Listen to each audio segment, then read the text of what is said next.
Shalom à vous, chers frères et sœurs en Christ du monde entier. Assalamu alaikum à tous les musulmans du monde entier. Pour ceux qui ne savent pas qui je suis le révérend docteur Kwasi. Et c'est une bénédiction de partager ce merveilleux moment avec vous. Avant tout propos, il ne faut pas oublier de liker cette vidéo, de partager massivement cette vidéo et aussi de vous abonner dans l'objectif de me donner la force et m'encourager à continuer toujours dans ce combat à dénoncer le mensonge de l'islam. Il y a certains parmi vous qui ont demandé mes contacts dans le but de me soutenir financièrement et matériellement aussi, dans l'objectif bien sûr d'améliorer cette chaîne, d'améliorer ce travail que nous sommes en train d'abattre ensemble, dans l'objectif de répandre la vérité du Seigneur partout sur la planète Terre. Alors vous pouvez m'avoir au plus 225, au 07, au 89, 88 20 74 ou encore au plus 225 au 07 08 04 58 17. Que la paix de notre Seigneur soit avec vous tous. Alors aujourd'hui, nous allons nous prononcer sur l'islam et l'art d'avoir toujours raison. Je répète, nous allons nous prononcer sur l'islam et l'art d'avoir toujours raison.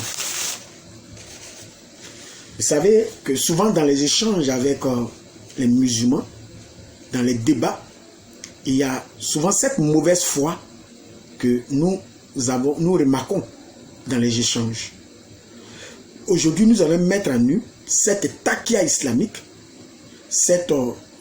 ce déni de mensonge islamique. Nous allons mettre à nu, parce que souvent dans les échanges, il y a cette malhonnêteté des musulmans de nier écoute la vérité dans l'objectif de faire triompher le mensonge. Alors, cette mauvaise foi, comme je le disais, nous la rencontrons d'abord dans le Coran. Nous voyons que cette mauvaise foi ou ce déni de mensonge est un art que Allah a enseigné dans le Coran. Nous allons nous prononcer là-dessus tout à l'heure. Nous allons d'abord premièrement donner les preuves que Allah lui-même, le Allah du Coran, est un être de mauvaise foi. Et il a transmis cette mauvaise foi à ses adeptes qui sont les musulmans. Et par la suite, nous allons bien entendu donner un cas pratique où nous allons nous prononcer sur la sourate 49. La sourate 46, verset 9. Vous connaissez bien cette sourate.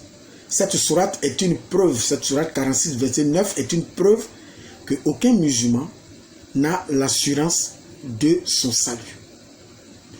Et certains musulmans se sont dans ces derniers temps prononcés, encore une fois, dans un esprit de mauvaise foi et de mensonge sur cette sourate, en relevant que cette sourate-là, quand Mohammed dit qu'il ne sait pas ce que l'on va faire de lui, ou ce que l'on fera à ceux qui le suivent, d'après eux, Mohammed était en train de parler de la persécution que lui et les musulmans allaient essuyer sur la terre à cause du mensonge d'Allah qu'il promulguait. Nous allons nous prononcer sur ce texte tout à l'heure, après avoir démontré cette stratégie, ce stratagème islamique qui est enseigné dans le Coran. Nous allons terminer sur cette sourate 46 afin de pouvoir révéler la vérité de ce passage-là.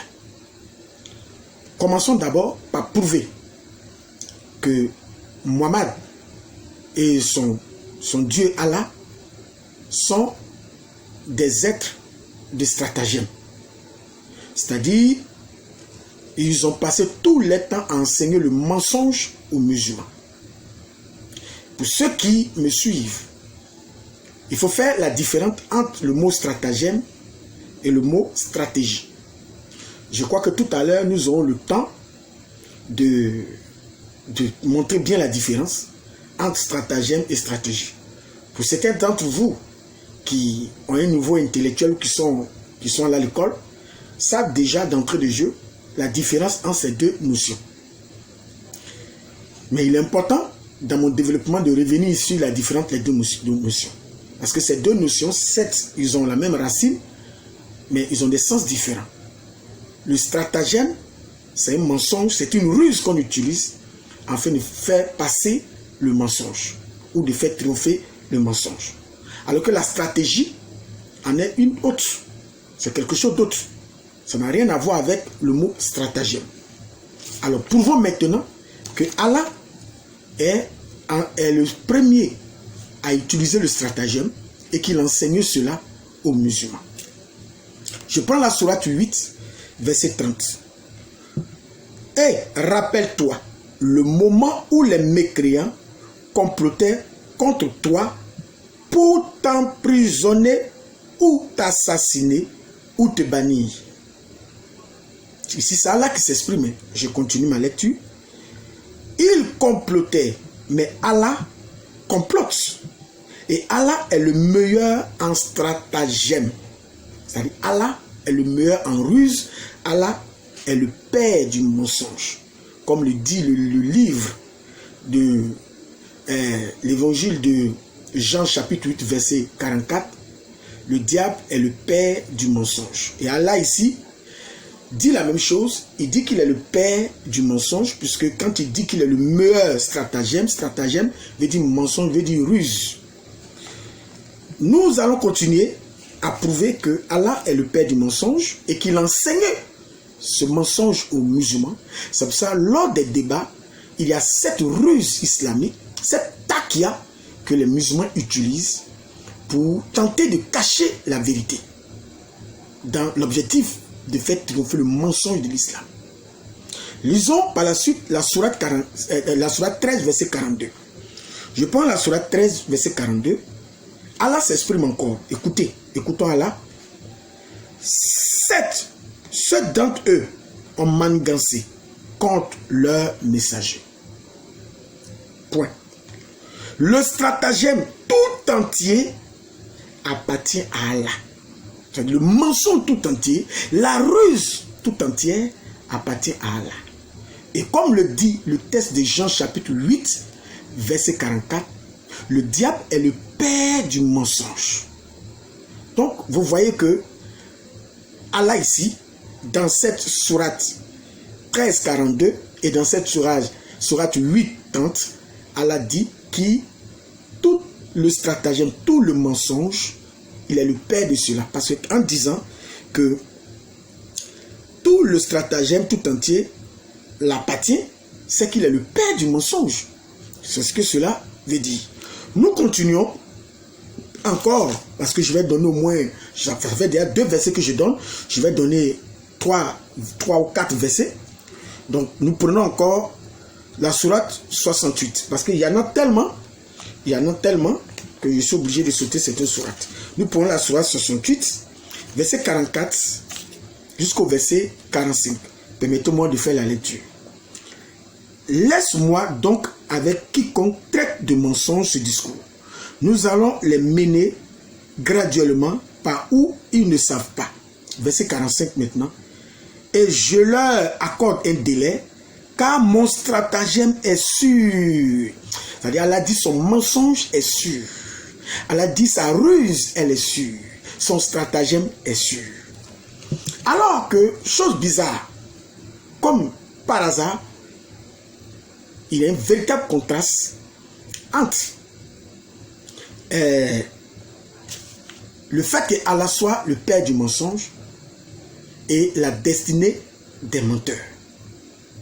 Comment tu peux être le père du mensonge, tu glorifies le mensonge, comme étant quelque chose de positif, quelque chose de bon. C'est pour ça que j'ai parlé de contraste. Tu vérifies cela comme, tu t'identifies comme le père du mensonge et tu loues le mensonge. Tu dis que tu es le meilleur des menteurs, le meilleur des stratagèmes, c'est-à-dire tu as la meilleure ruse.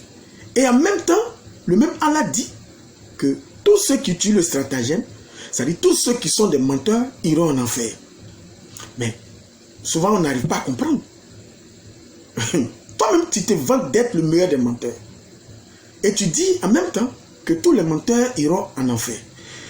Et tu maudis les menteurs. Vous voyez ça? Nous lisons la sourate, parce qu'il faut parler avec des versets. Quand je mets une affirmation sur la table, il faut que j'apporte la preuve de cette affirmation. Et la preuve, nous avons comme source le Coran lui-même. Nous prenons la sourate 3, verset 61. Je lis la sourate 3. Nous allons voir comment Allah traite les menteurs lui-même. Nous lisons. À ceux qui te contredisent à son propos, maintenant que tu en es bien informé, tu n'as qu'à dire, venez, appelons nos fils et les vôtres, nos femmes et les vôtres, nos propres personnes et les vôtres, puis proférons exécration réciproque en appelant la malédiction d'Allah sur les menteurs. Vous voyez, ici Allah maudit, c'est Allah qui dit à Mohammed d'appeler toute personne qui s'opposait à lui et que cette personne appelle toute sa famille, sa lignée, et qu'il prononce la malédiction sur ces deux familles, c'est-à-dire celui qui s'oppose, la famille de celui qui s'oppose à Mohammed et Mohammed lui-même avec sa famille. Il prononce la malédiction et celui qui aura bien menti, c'est celui que la malédiction va frapper. Alors, nous voyons ici que Allah maudit les menteurs. Mais pourtant, il se vante lui-même d'être le père du mensonge. Vraiment, on ne comprend plus. Lorsque je continue, je donne encore une autre preuve. La sourate 51, je prends la sourate 51, verset 10. Il est dit ici, maudit soient les menteurs. Maudit soient les menteurs. Donc Allah maudit les menteurs. Mais pourtant il se vante d'être le père du mensonge. Voilà l'attaque à musulman. Si Allah se vante d'être le père du mensonge, nous voyons ici que c'est pour ça que les musulmans, dans les débats avec les chrétiens, passent tout le temps à utiliser la ruse et le mensonge. Allons-y un peu dans d'autres sources islamiques. Lorsque nous prenons par exemple Sahih al-Bukhari, 3030, il est dit que Muhammad, comme le voit très bien, il est dit que d'après Jabir bin Abdullah, il dit que le prophète a dit la guerre est une tromperie. La guerre, c'est une ruse. La guerre, c'est une tromperie. Et quand il parle de guerre, il ne s'agit pas de guerre militaire seulement, mais il s'agit de la guerre des débats, la guerre idéologique, la guerre sur les discussions idéologiques. Il dit que cela est une tromperie. Et lorsque nous lisons Ibn Ishaq, page 367, nous avons l'autorisation de mentir pour les musulmans pour protéger leur foi, pour protéger l'islam. Quand je donne les références, il faut les prendre et puis il faut vérifier. Parce que le problème des musulmans, ils ne tardent pas à utiliser la ruse pour dire tout ce que tu dis est faux. Alors que nous donnons les preuves. Et les preuves sont là. Tout le monde sur la terre peut vérifier cela. Il faut prendre les preuves et il faut vérifier si ce que je dis est faux. Je dis Ibn Ishaq, page 367, autorisation de mentir pour les musulmans pour protéger l'islam. Et ça, nous avons cela dans l'islam. Alors, comme je disais, la stratégie est différente du stratagème. La stratégie est l'art de coordonner des actions de manœuvrer habilement. C'est ça la stratégie. Par contre, le mot stratagème partage la même étymologie, c'est que le mot stratégie, mais désigne une ruse, un mensonge.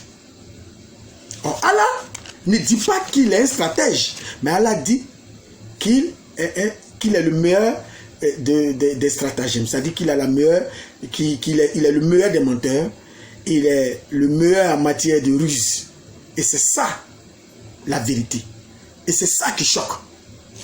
Alors, je disais que nous allons, à l'introduction, je disais que nous allons révéler quelques ruses que ces musulmans utilisent lors des débats qu'ils ont avec les chrétiens. Alors, je vais en donner peut-être 3, parce qu'il y en a assez. Je vais donner 3 ou 4, si le temps le permet. Alors, suivez très bien ces ruses que les musulmans utilisent lors des débats. Donc, voici en quelque sorte quelques stratagèmes les plus utilisés au quotidien par les musulmans lors des échanges qu'ils ont avec les chrétiens ou lors des débats. Premier stratagème utilisé par les musulmans, c'est faire fâcher l'adversaire. Faire fâcher, je répète, faire fâcher l'adversaire. Fâcher l'adversaire est le fait de provoquer la colère de votre adversaire. On sait que la colère voit le jugement et fait perdre de vue ce que tu défends, bien sûr, c'est-à-dire tes intérêts. Et le but de tout ça, c'est de le faire sortir de son calme. C'est le faire sortir de sa raison. C'est pour ça qu'ils utilisent cette technique pour mettre, lors des débats, son adversaire en colère. Et la technique qu'ils utilisent pour te mettre en colère, c'est le mépris. Le mépris envers ta personne ou le mépris envers les propos que tu tiens. Tu n'as pas à te traiter de tous les noms, t'insulter, de dire des paroles méprisantes, te mépriser, te ridiculiser dans le but de te faire fâcher. C'est ça l'objectif. Alors ce que je conseille face à ce stratagème, c'est de vous détacher émotionnellement de votre interlocuteur. C'est-à-dire quand vous débattez avec eux, il faut se détacher émotionnellement, il faut garder son calme. En faisant abstraction, bien sûr, de tous ces signes, de mépris. Il faut faire abstraction totale de tous ces signes de mépris. Il faut faire comme s'ils n'étaient pas là. Parce que, vous le savez très bien, il y a de plus agaçant ou de plus efficace que le mépris en réponse du mépris. Donc, ignorez-les carrément. Donc, voilà le premier stratagème que nous constatons lors des débats avec les musulmans. Le deuxième stratagème, c'est interrompre l'adversaire. Ça, ils sont très forts dedans. C'est-à-dire, ils ont leur temps de parole, mais quand tu as ton temps de parole que tu es en train de parler, ils essaient de t'interrompre à tout moment. Donc, c'est ça ce second stratagème, interrompre l'adversaire. Puisque c'est ce que Allah leur a appris. N'oubliez pas que nous avons démontré d'entrée du jeu que Allah est le meilleur des menteurs. Comme il lui-même l'a dit. C'est pas moi qui l'ai dit, nous avons lu dans le Coran. Et ce stratagème-là a été enseigné aux musulmans. Donc le musulman est prêt à mentir dans le but de protéger sa religion. C'est cela. Même quand la vérité est évidente, il va nier avec énergie cette vérité dans le but de protéger. Puisque c'est ce qu'ils ont reçu comme enseignement depuis leur temps d'enfance. Alors, ce stratagème d'interrompre l'adversaire à tout moment consiste à interrompre l'adversaire à tout moment lorsque nous nous rendons compte que l'adversaire a entrepris une série d'arguments qui va mener à notre défaite. Donc, il faut utiliser cette ruse pour l'arrêter. Il ne faut donc pas lui permettre d'arriver, puisque c'est ce qu'ils font, puisque l'adversaire est en train de développer en détail. Donc, ils vont utiliser cette ruse dans l'objectif de l'empêcher d'arriver à la conclusion ou de rentrer dans les détails. Voilà, c'est ça l'objectif. Donc il faut le distraire. Il faut le distraire et le faire dévier. Il faut le distraire de telle sorte qu'il puisse dévier le sujet pour l'amener à d'autres. C'est ça l'objectif, d'interrompre l'adversaire. C'est ce qu'on appelle l'art de la discontinuité intellectuelle. La discontinuité intellectuelle, c'est cette capacité à passer à un autre sujet, pile au moment où le sujet devient intéressant. C'est ça. C'est cela. Donc c'est cette capacité-là à passer à un autre sujet, pile au moment où le sujet devient intéressant. Où ça devenait intéressant d'aller dans les détails. Au moment où les gens sont focalisés et veulent avoir plus de démonstrations, il va t'interrompre en tout bord du champ pour t'empêcher vraiment d'aller en profondeur. Parce que quelque part, il s'est rendu compte qu'il ne maîtrise pas certains aspects de ce qui est en train d'être développé par son adversaire. Alors, le troisième, puisque j'ai dit j'allais donner au moins quelques, le troisième stratagème que les musulmans utilisent, écoutez bien ceci, ils ont une méthodologie qui ne dit pas son nom, et ce stratagème consiste à procéder à un interrogatoire en exigeant des réponses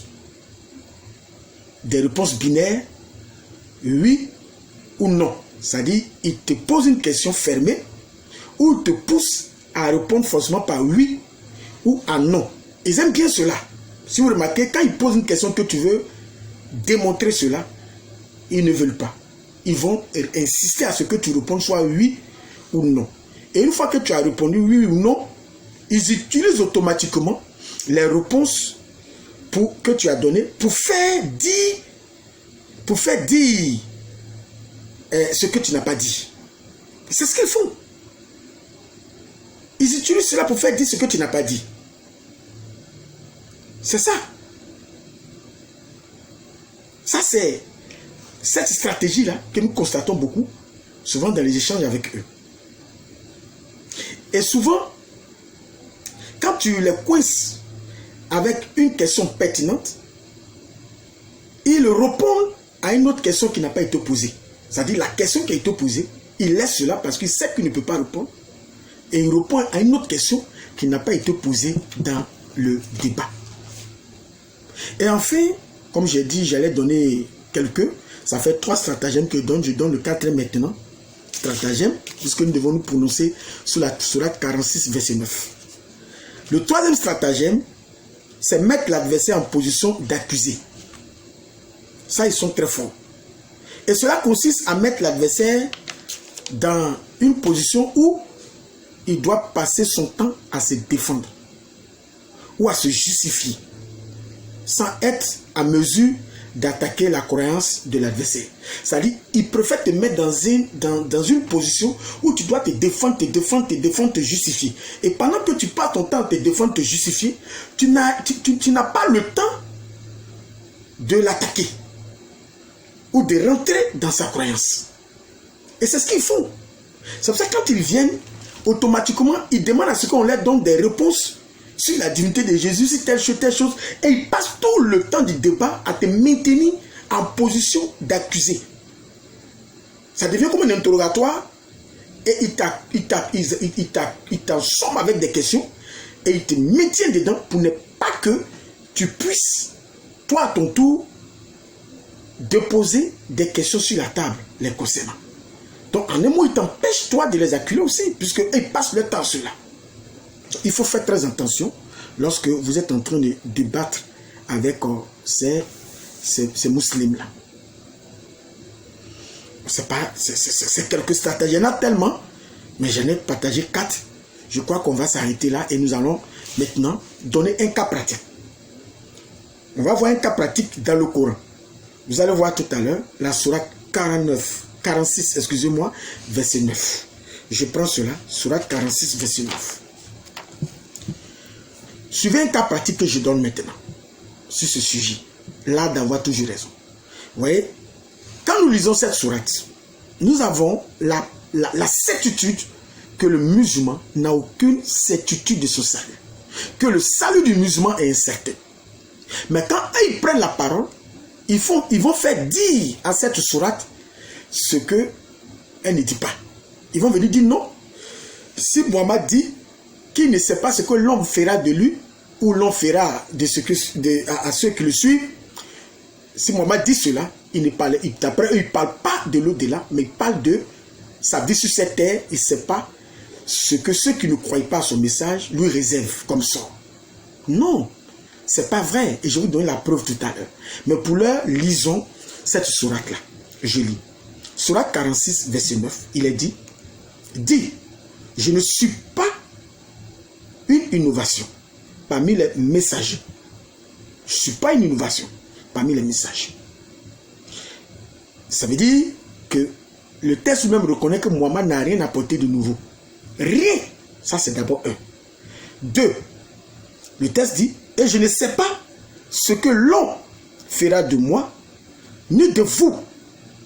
Je ne fais que suivre ce qui m'est révélé.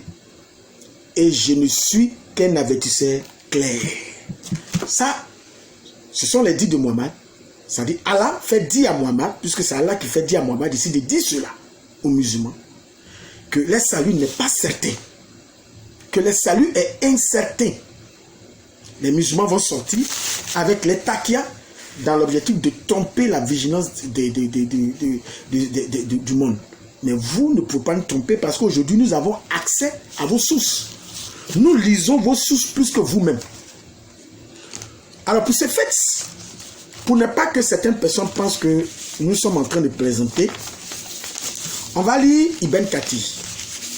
Il y a beaucoup de textes coraniques, de sources telles que les Al-Bukhari, etc., musulmans, qui parlent de ce verset, mais nous allons lire Ibn Kathir, le tafsir d'Ibn Kathir, sur cette sourate-là. Ibn Kathir, pour ceux qui ne le savent pas, c'est l'un des historiens, des grands commentateurs de l'islam.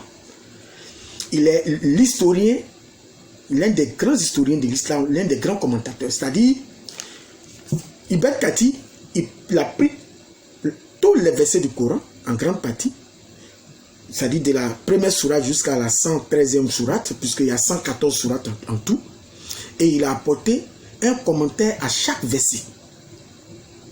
C'est-à-dire, quand il dit il a apporté un commentaire, c'est-à-dire il a donné le contexte historique dans lequel le verset a été donné.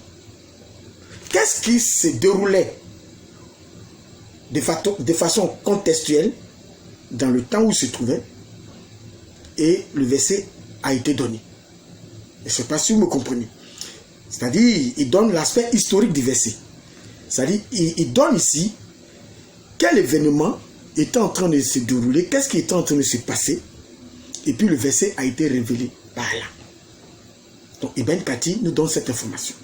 Donc, quand les musulmans disent ici, ils réduisent ce verset-là dans le sens de nous faire croire que ce verset passe de la persécution de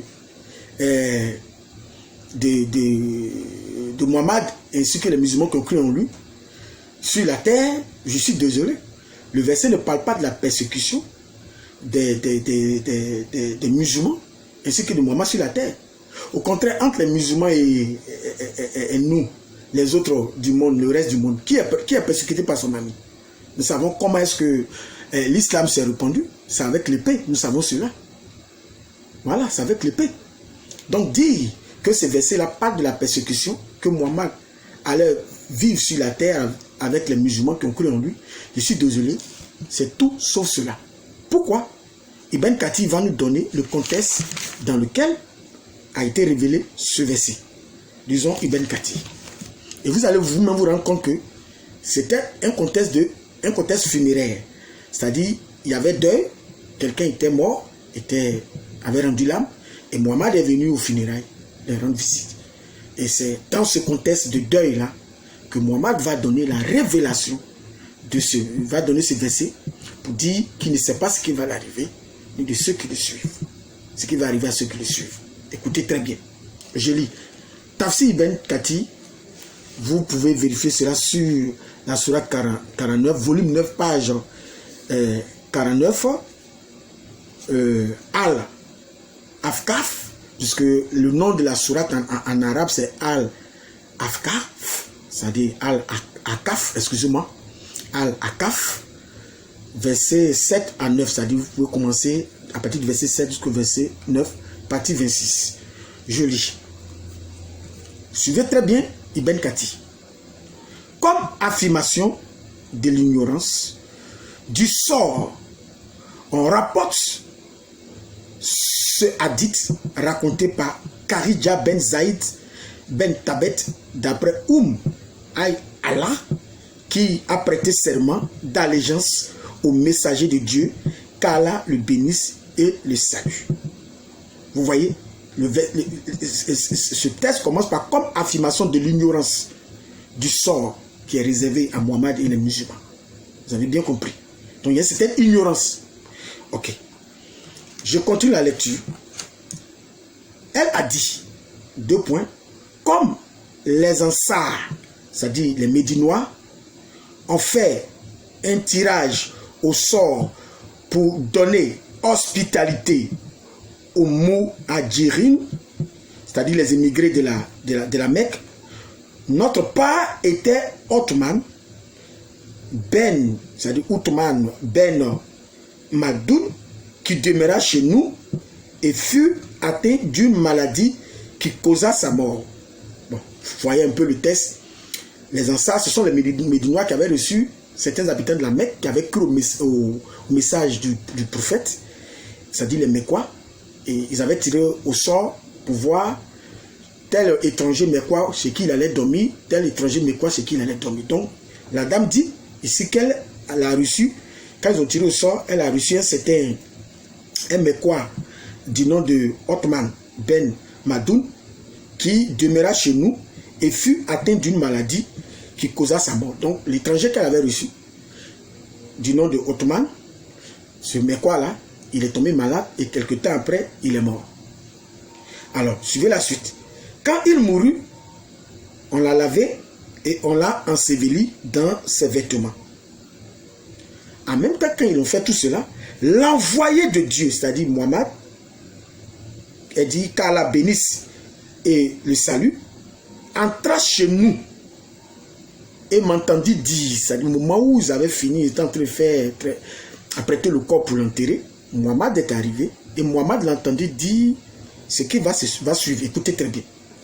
Que Dieu te fasse miséricorde. Puisque c'est ce que cette dame était en train de dire et puis Mohammed a entendu. Cette dame disait quoi? Écoutez. Que Dieu te fasse miséricorde. Oh, Abu As-Saïb. Je témoigne que Dieu t'a honoré. Donc pour cette dame, ce monsieur-là, en tout cas vraiment, il est mort dans la voie d'Allah, donc vraiment il est béni, il est au paradis, etc. Maintenant écoutez ce que Mohammed va dire. L'envoyé de Dieu, qu'Allah le bénisse et le salue, me dit, comment sais-tu que Dieu l'a honoré? Il pose la question à la dame, comment tu sais que Dieu l'a honoré?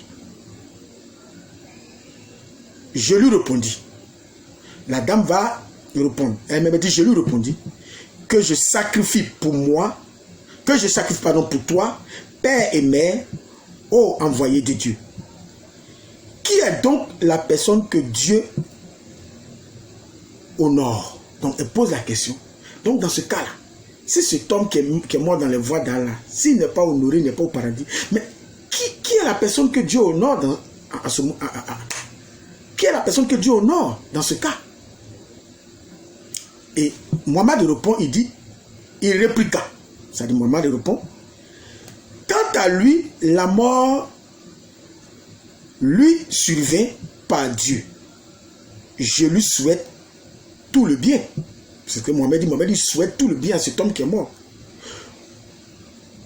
Par Dieu, je suis l'envoyé de Dieu. J'ignore ce que Dieu fera de moi. Mohammed parlait, il dit, moi-même je suis messager là. J'ignore ce que Dieu fera de moi. Donc vous voyez dans le contexte dans lequel a été révélé ce passage. J'ignore ce que l'on fera de moi.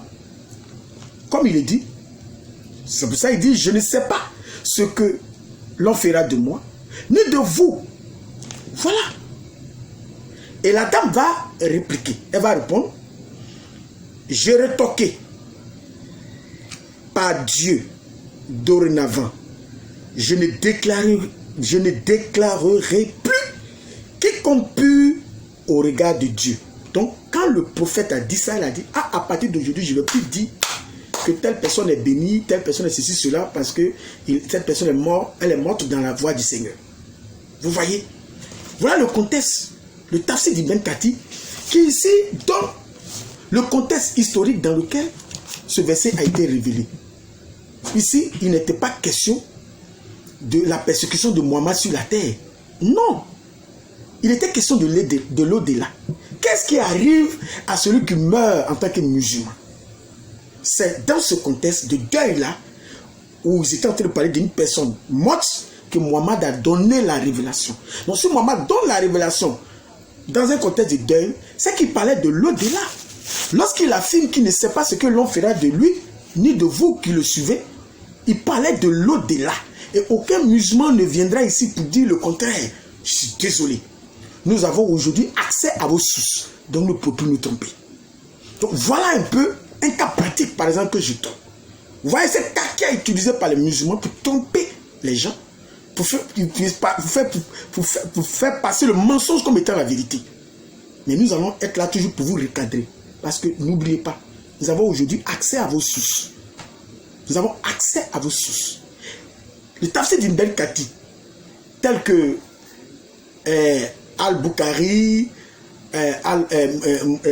comme on appelle les musulmans, etc., les Kutubi, ce sont des textes crédibles qui sont sahih dans le monde musulman.